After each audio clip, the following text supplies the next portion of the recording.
Hello, update number 2 while we try to save this 1860s farmhouse. It's been a month. I'll give you the housing update first and then all the back chaos as to why it's been a month. So inside the house, we got a dumpster yesterday, which is exciting. So I got all the crap out of the floor here from tearing out the ceilings, and then I gotta finish clearing out a lot of this other junk from some early gutting today as well. The goal right now with the dumpster is to figure out how far and to what extent the damage in here goes. When we opened up the ceilings and found out that there was structural damage to the beams holding up the second floor, we realized we're going to have to tear out a lot of these walls, because if there is wood rot, insect damage in the ceiling boards, there's probably wood rot, insect damage in the wall boards. So the living room where I'm standing now, we are 100% positive there's massive damage to the ceiling boards.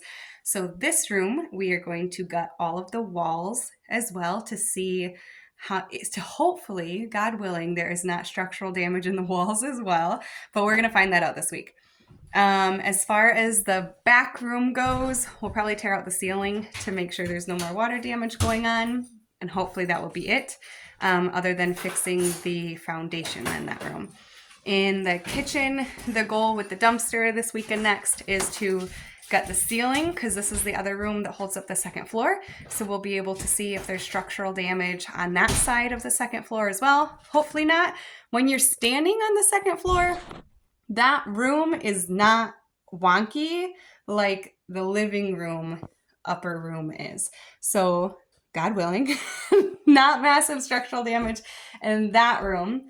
But so we are going to rip out the ceiling. If the ceiling's really bad, we'll rip out the walls. If the ceiling is not really bad, we will hopefully leave the walls. We will probably rip out this wall in the kitchen that is against the outside so that we can at least put in insulation. That's the wall I'm going to cover in cabinets and backsplash anyways, so it's okay if I rip out those walls. We won't have to replace them really anyways. So in the house, that's the goals. Gut the living room, gut the ceilings. The other hallway and bathroom area, we'll probably gut the ceilings as well, just because there's a lot of water stains. Just double check that stuff is not current problems anymore, and fix any issues with that. But so that's the update and the goal with the house.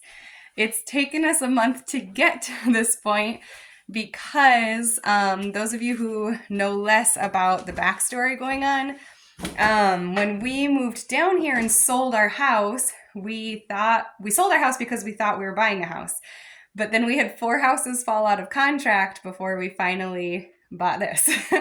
And so very luckily, I work for a boarding school, and so my boss put us in emergency housing for 2.5 months before the summer staff came in.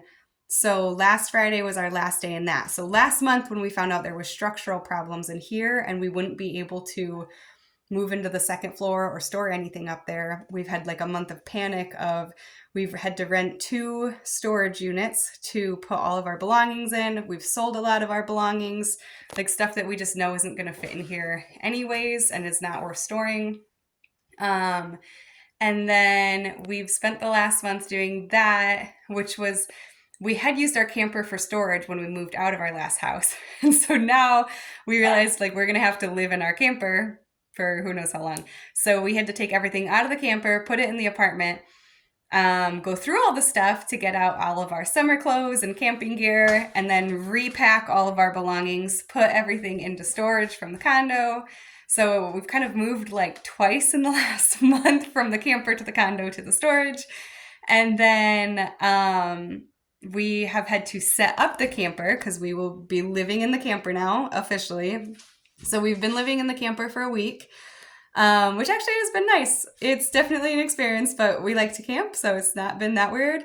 I would say the weirdest thing about living in the camper is for this week that I was still working, living in a camper, cooking on a grill, not having hot water, and then like trying to get to work on time is a wild experience.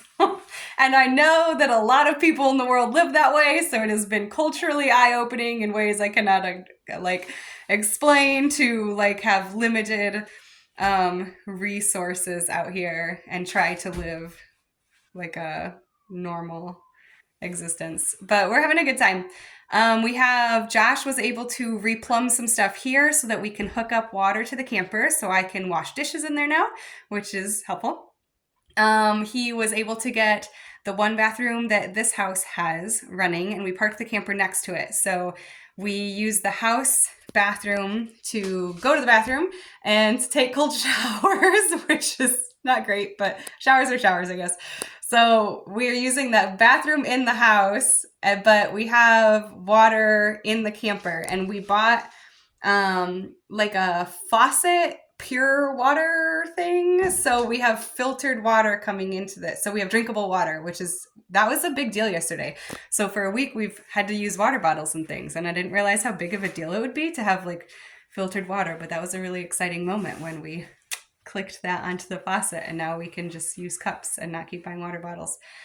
So we officially have drinkable water, which is a big deal. We are cooking on the grill outside, so we can cook, we can eat, we can go to the bathroom. Life is great. This morning we went to a propane store local to talk about getting hot water. They, in like a week and a half, 2 weeks, they're gonna set us up with a small propane unit that will give us hot water to the shower in the house. And long term, potentially we can hook up our stove to it. So eventually, if we have an indoor stove, we could cook on that. But at least in a couple weeks, we should have hot water. But otherwise, like, all of our needs are met right now. God is taking care of us. We are loving being out here. Oh my gosh, it's so much fun. We just hang out outside pretty much all day, every day. If it's raining, we play board games in the camper. Every night we've been like going for a walk around the property and just watching the wildlife and listening to the birds and looking at everything. And then we get the kids ready for bed. We're reading Little House on the Prairie right now because it keeps them excited about living out here. But the kids are having the time of their life. We're definitely enjoying being out here in the country. It's been good. I think that's really all the updates, though. We haven't gotten much like work done in the past month because it's been just getting set up to live in the camper out here. But hopefully in about 2 weeks, once we've done a lot of gutting, we should know the extent of the damage and have some better updates on the plan for the house and where we're gonna go forward with this. So if you guys have questions, obviously reach out, ask away, but we're doing good. We're liking it still. Bye.